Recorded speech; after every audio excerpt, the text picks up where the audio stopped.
tudo bem?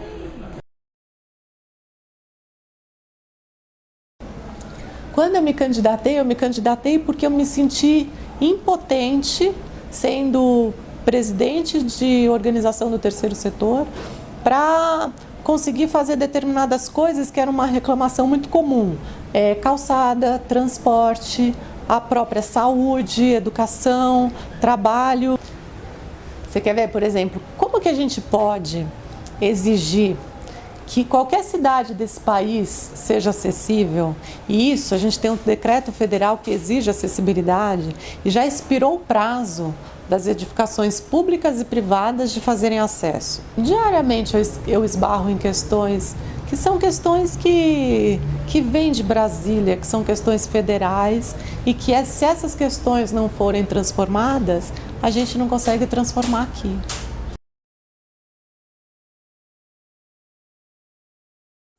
O trabalho do Serra nesse segmento eu já conheço muito antes de ser a primeira secretária de uma pasta dessa no Brasil.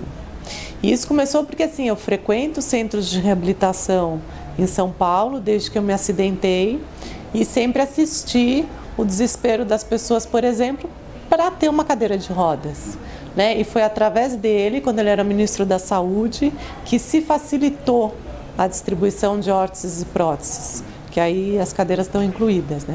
E o que aconteceu? Através de uma portaria do então ministro José Serra, que conseguiu colocar no SUS a distribuição de um equipamento, que é uma ventilação mecânica, e que hoje essas crianças estão mantidas vivas por causa da respiração mecânica. Ele realmente entendeu a necessidade, sabe? Entendeu.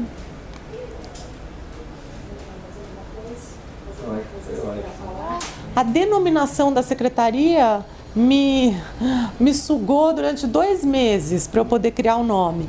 E é a Secretaria da Pessoa com Deficiência e Mobilidade Reduzida.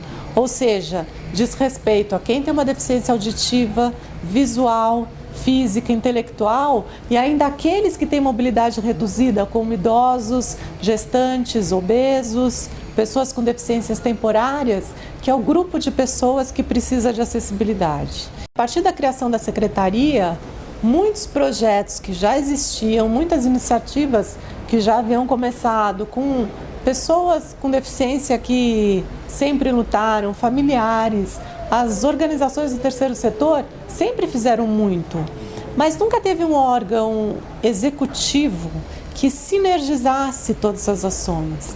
E eu acredito assim que muitas pessoas começaram a sentir. Impossível não sentir, quando eu assumi tinham 300 ônibus com elevador na cidade. Isso assim foi um crescimento que até 1 ano e meio atrás a gente conseguiu colocar 3.900 ônibus. É a maior frota acessível do Brasil inteiro. E se você somar toda a frota de ônibus acessível do Brasil, não dá a frota de São Paulo. Isso assim tirou as pessoas de casa. Sabe quantas pessoas na cidade de São Paulo têm uma deficiência ou mobilidade reduzida? 3 milhões. E hoje a gente chegou num ponto, não que a conquista já esteja feita, mas existe já uma diferença muito grande. E tem mais uma coisa importante. A gente está falando de 30 milhões de brasileiros que têm algum tipo de deficiência.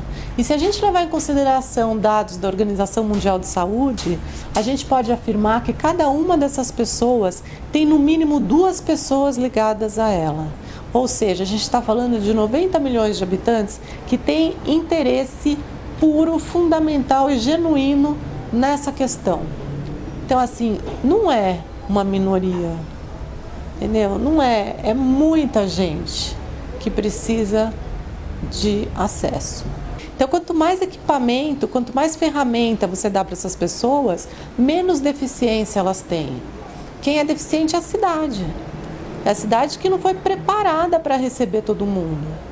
E tem uma coisa, se a gente deixa uma cidade preparada, uma cidade boa para uma pessoa com deficiência, que ela consiga ir e vir, que ela consiga exercer cidadania, você pode ter certeza que a cidade vai ser muito melhor para todo mundo.